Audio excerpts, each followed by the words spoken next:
Kalbaryo ang dinaranas sa mga commuter na pauwi sa Cavite mula Metro Manila araw-araw. Kung bakit, narito ang unang balita ni Salima Refran.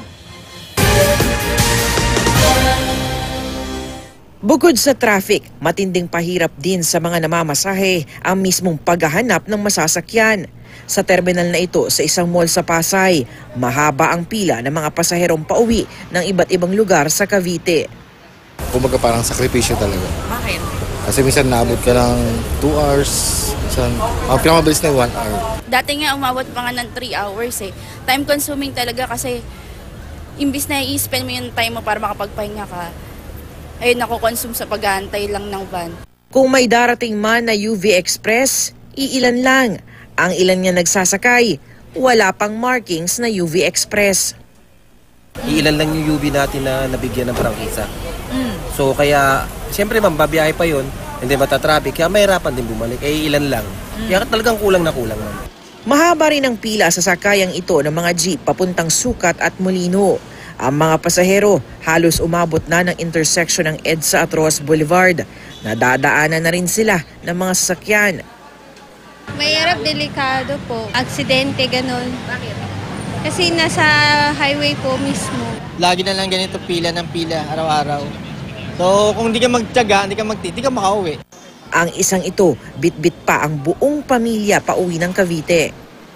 Mahirap talaga pag lalo ito nga, may dala ko mga bata. Kailangan lagi kasi siksikan, agawan sa jeep.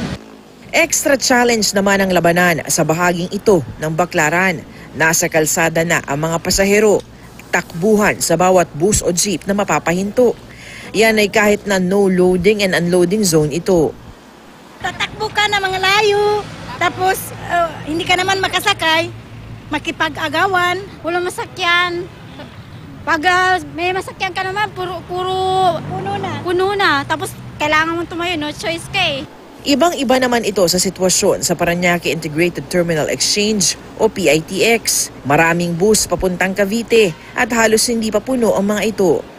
Pagkalabas kami rito, bihira kami napupuno eh. Oo. Mapupuno lang kami rito pag rush hour talaga. Kung ang biyahe sana puro lahat PITX dito, tapos yung pasahero galing EDSA, dito rin ang hatid, okay lang sana. Pero ang problema, bihira raw ang mga jeep mula Baclaran pa PITX. Yes, it's a lot better, pero yung process, hindi siguro ganun ka-clear pa. Wala pang pahayag ang DOTR sa mga hinaing at problemang ito. Pero kamakalawa, lumagda sa isang Memorandum of Agreement ang DOTR at ilang pribadong kumpanya ukol sa pagbibigay ng libreng sakay sa mga pasaherong gagamit ng PITX. 6 na bus daw ang magbibigay ng libreng sakay para sa mga babiyahe mula at papunta sa Luton, Baclaran at Pasay. Ayon sa DOTR, nakikipagtulungan sila sa mga pribadong kumpanya upang makapagbigay ng alternatibong masasakyan sa mga pasahero. Para sa unang balita, Salima Refran reporting.